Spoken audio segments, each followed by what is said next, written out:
Erion Velia e premtoi se do të vijojë betejën e tij për drejtësi për të mbrojtur atë që ai quajti kontratë me qytetarët e Tiranës, të cilët e kanë zgjedhur 3 herë radhazi në këtë postë. Në gjykatën kushtetuese, Velia i kërkoi truput që të mbrojë demokracinë, e cila sipas tij është vënë në sprovë.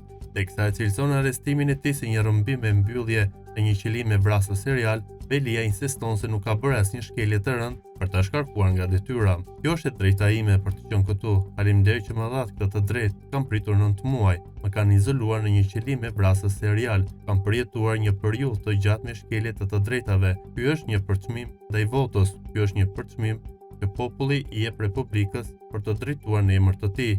Jam këtu si kryetar i Bashkisë së Tiranës me të drejtën që më ka dhënë 165.000 qytetarë. Nuk kam kryer asnjë shkelje. Jam këtu për të kërkuar mbrojtjen e demokracisë që sot po vihet në sprovë. Jemi betuar që do ta mbrojmë demokracinë. Ky nuk është mandati im për një kontratë beslidhje dhe do të bëj gjithçka që më lejon ligji për ta mbrojtur këtë kontratë. Askush nuk mund të më ndërpres mandatin e një të zgjedhuri. Me respekt pyes, pra shkelje të rënda kam kryer unë, tha Velia në gjykatë. Gjatë seancës publike në gjykatën kushtetuese, kryetaria e këtij institucioni, Olta Zakaj, i ka kërkuar Erion Velia se si e ndjen veten ai, sikur është në detyrë apo jo. Velia e cilësoi veten si brenda një absurdi apo një romani të Kafkës, ku në një strukturë e shtetit e mban atë në paraburgimin e Durrësit, ndërsa tjetra e pyet se pse nuk është në detyrë.